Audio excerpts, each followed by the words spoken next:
শাকিরুল ইসলাম ভাই, আপনি প্রশ্ন করেছেন যে রোজা অবস্থায় মাজন বা পেস্ট ব্যবহার করা যায় কিনা।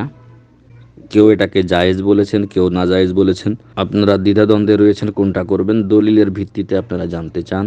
সম্মানিত ভাই, এই মর্মে শেখুল ইসলাম ইমাম ইবনে তাইমিয়া রাহিমাহুল্লাহ বলছেন, জোহর পর্যন্ত তার মেসওয়াক করা এবং এরকম মাজন ব্যবহার করা কোনো সমস্যা নাই। আর জোহরের পরে সেটাকে তিনি অপছন্দনীয় মনে করেন।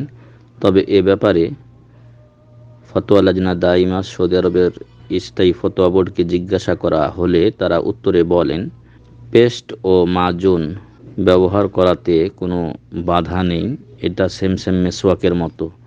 আর আল্লাহ রসুল সাল্লাল্লাহু আলাইহি ওয়াসাল্লাম বলেছেন, লাউলা আনা শুক্কা আলা উম্মতি লা আমারতুহুম বিসওয়াকি ইনদা কুল্লি সালাহ। আমি আমার উম্মতের উপরে কঠিন ও ভারী না জানলে আমি তাদেরকে প্রত্যেক নামাজের সময় মেসওয়াক করার নির্দেশ দিতাম। আর এই নামাজের মধ্যে জোহর এবং আসরের সালাতও রয়েছে, ফলে মেসওয়াক করা জায়েজ, এতে কোনো দ্বিমত নেই। তবে পেস্ট ব্যবহার করার ক্ষেত্রে বিন বাজ রহমতুল্লাহ আলাই বলেছেন যে অবশ্যই সাবধানতা অবলম্বন করতে হবে, যাতে পেস্টের কোনো অংশ মুখের ভিতরে চলে না যায়, যাতে পেস্টের কোনো অংশ মুখের ভিতরে না চলে যায়। এদিকে খেয়াল রেখে সাবধানতা অবলম্বন করে পেস্ট ব্যবহার করলে তাতে শরীয়তে কোনো বাধা নেই ইনশাআল্লাহ। তবে সতর্কতামূলকভাবে মেসওয়াক ব্যবহার করাই উচিত, যাতে করে এরকম এই সন্দেহের মধ্যে আপনি পড়ে না যান যে আপনার পেস্ট ভিতরে চলে গেল কিনা। এখান থেকে পরহেজ করা উত্তম। তবে জায়েজ আছে, কোনো সমস্যা নাই, শুধু সাবধান ও সতর্কতা অবলম্বন করতে হবে। আশা করি বুঝতে পেরেছেন। জাযাকুমুল্লাহ খায়র। আসসালামু আলাইকুম ওয়া রাহমাতুল্লাহি ওয়া বারাকাতুহু। সম্মানিত সিরাজুল ইসলাম ভাই, আপনি বাংলাদেশের সিলেট থেকে প্রশ্ন করেছেন যে আপনাদের এলাকায় একজন হিন্দু ধনী লোক রয়েছেন, যিনি আপনাদেরকে প্রতি রমজানে দাওয়াত দিয়ে খাওয়ান। তার বাসায় দাওয়াত খাওয়া আপনাদের জন্য জায়েজ হবে কিনা। সম্মানিত ভাই, তিনি আপনাদেরকে যে খাবারগুলো দেন সেগুলো যদি হালাল হয়, আর যদি গোশত দেয়, তাহলে আর ওই গোশত যদি, ওই জন্তু গোশতের যে জন্তু সেটা যদি মুসলিম জবেহ করে থাকে, তাহলে সেই খাবার গ্রহণ করতে শরীয়তে কোনো বাধা নেই। কারণ আবু হুমায়দ আস-সাঈদী থেকে বর্ণিত হয়েছে, তিনি বলছেন যে আমরা রাসূল সাল্লাল্লাহু আলাইহি ওয়াসাল্লামের সাথে তাবুক যুদ্ধে অংশগ্রহণ করেছিলাম। তখন আইলার বাদশাহ রাসূল সাল্লাল্লাহু আলাইহি ওয়াসাল্লামকে একটা সাদা খচ্চর এবং একটা আলখেল্লা ধরনের চাদর উপহার দিয়েছিলেন, আর রাসূল সাল্লাল্লাহু আলাইহি ওয়াসাল্লাম সেটা গ্রহণ করেছিলেন। এটা হলো বুখারীর হাদিস 2290 নাম্বার। অনুরূপ সহিহ মুসলিম এবং বুখারীতে আরও হাদিস রয়েছে। আব্বাস বিন আব্দুল মুত্তালিব বলছেন যে হুনাইনের দিন রাসূল সাল্লাল্লাহু আলাইহি ওয়াসাল্লাম একটা খচ্চরের উপরে ছিলেন, সাদা খচ্চরের উপরে, আর সেই খচ্চরটা তাকে ফারওয়া নামে একজন লোক অমুসলিম সে হাদিয়া দিয়েছিল, রাসূল সেটা গ্রহণ করেছিলেন। অনুরূপ আলী বিন আবি তালিব রাদিয়াল্লাহু আনহু বলছেন, এটা বুখারী ও মুসলিমের হাদিস, যে রাসূল সাল্লাল্লাহু আলাইহি ওয়াসাল্লামকে দাওমাতুল জন্দালের যে বাদশা ছিল তখনকার সময়ে, তিনি রাসূল সাল্লাল্লাহু আলাইহি ওয়াসাল্লামকে একটা লাল জামা হাদিয়া দিয়েছিলেন, যেটা রাসূল সাল্লাল্লাহু আলাইহি ওয়াসাল্লাম লাল জামা, লাল রেশমি জামা হাদিয়া দিয়েছিলেন। তো রাসূল সাল্লাল্লাহু আলাইহি ওয়াসাল্লাম সেটা নিয়ে আলী রাদিয়াল্লাহু আনহুকে দিয়েছিলেন এবং বলেছিলেন যে এটা ছোট ছোট বাচ্চা মেয়েরা যারা আছে, ফাওয়াতিম মানে ফাতিমা রাদিয়াল্লাহু আনহা এবং ছোট বাচ্চা যারা মেয়েরা রয়েছে তাদের মাঝে এটা বিলিয়ে দিতে বলেছিলেন, এজন্য যে রেশমি কাপড় পুরুষের জন্য হারাম। তাহলে বোঝা যায় যে অমুসলিমদের থেকে হাদিয়া হিসেবে কিছু গ্রহণ করা জায়েজ আছে, আর এটা যেটা খাবার দিচ্ছে সেটা হাদিয়ারই অন্তর্ভুক্ত। আর এছাড়াও রাসূল সাল্লাল্লাহু আলাইহি ওয়াসাল্লাম ইয়াহুদি মহিলার হাদিয়া দেওয়া ছাগলের গোশত গ্রহণ করেছিলেন, যা খেয়ে একজন, যেটা বিষ মাখা ছিল, আর একজন সাহাবী মারাও গিয়েছিলেন। আর রাসূল সাল্লাল্লাহু আলাইহি ওয়াসাল্লাম সেই বিষে বিষাক্ত হয়েছিলেন, যেটা তাকে আজীবন পীড়া দিত। তো এখান থেকে বোঝা যায় রাসূল সাল্লাল্লাহু আলাইহি ওয়াসাল্লাম যদি সেটা হালাল না হতো তাহলে সেটা গ্রহণ করতেন না। উল্লেখ্য যে ইহুদি ও খ্রিস্টানদের জবে করা জন্তু মুসলিমদের জন্য খাওয়া জায়েজ রয়েছে। তো এখন বিধর্মীদের হাদিয়া রাসূল সাল্লাল্লাহু আলাইহি ওয়াসাল্লাম গ্রহণ করেছেন, যদি সেই জিনিসটা হালাল হয় তাহলে শরীয়তে কোনো বাধা নেই। আশা করি বুঝতে পেরেছেন। আল্লাহ তাআলা যেন আমাদেরকে হালাল রুজি গ্রহণের তৌফিক দান করেন, আল্লাহুম্মা আমিন।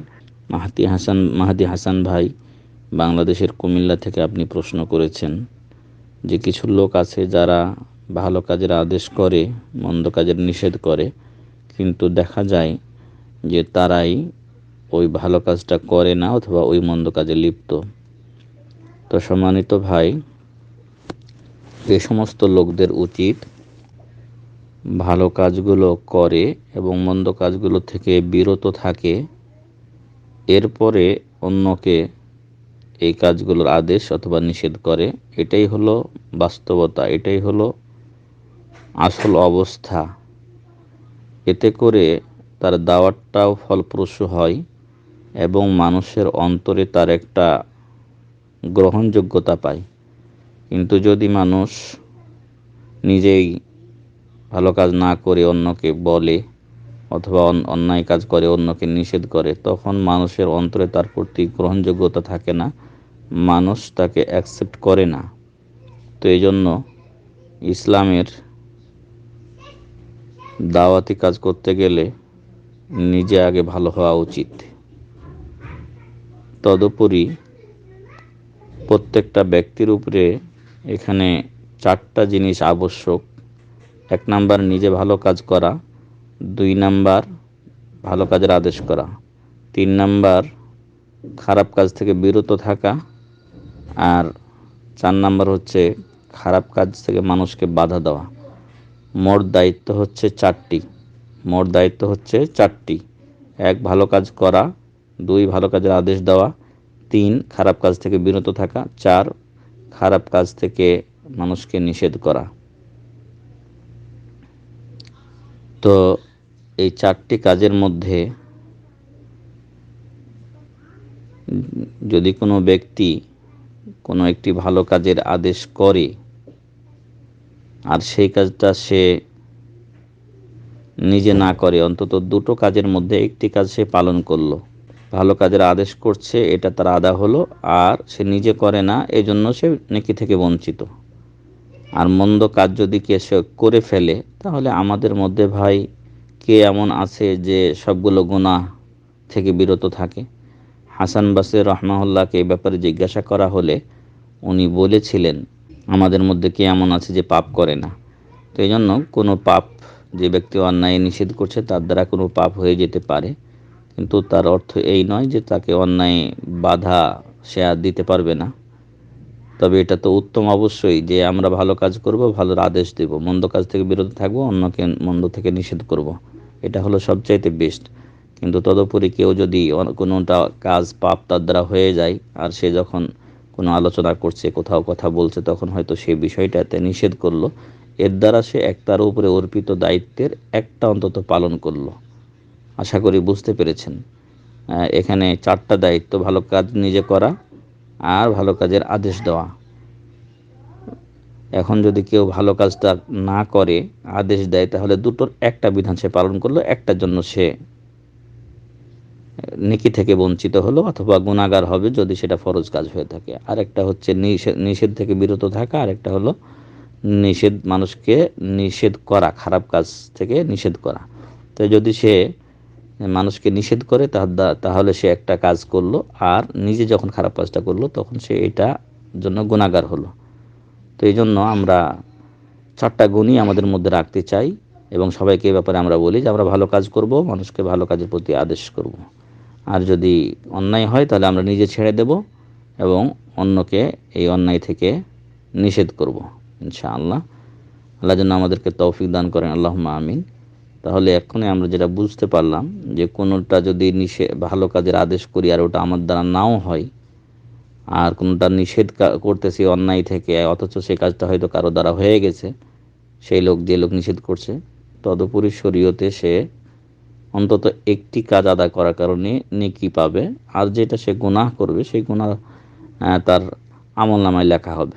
আশা করি বুঝতে পেরেছেন। জাযাকাল্লাহ খাইর। আসসালামু আলাইকুম রহমতুল্লাহি ওয়া বারাকাতুহু।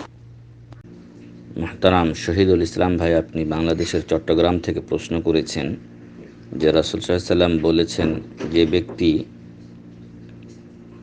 আজানের পরে বলবে রাযীতু বিল্লাহি রাব্বান ওয়া বিল ইসলামি দীনা ওয়া বি মুহাম্মাদিন সাল্লাল্লাহু আলাইহি সাল্লাম রাসূলা, আল্লাহ তাকে সন্তুষ্ট করবেন। এই সন্তুষ্ট দ্বারা উদ্দেশ্য কি? সম্মানিত ভাই, এই সন্তুষ্ট দ্বারা উদ্দেশ্য হচ্ছে আল্লাহ তাকে জান্নাতে প্রবেশ করাবেন। আর আপনি দ্বিতীয় প্রশ্ন করেছেন এই হাদিসটা সহি কিনা। সম্মানিত ভাই, এই হাদিসটা সহি নয়। অনেক লম্বা আলোচনা আছে, কিন্তু তার সার কথা হলো যে হাদিসটি যায়িফ, দুর্বল। কিন্তু এই একই কথা কয়েকটি হাদিসে বিশুদ্ধ সূত্রে বর্ণিত হয়েছে, সেগুলো আমলযোগ্য। আর সেটা হচ্ছে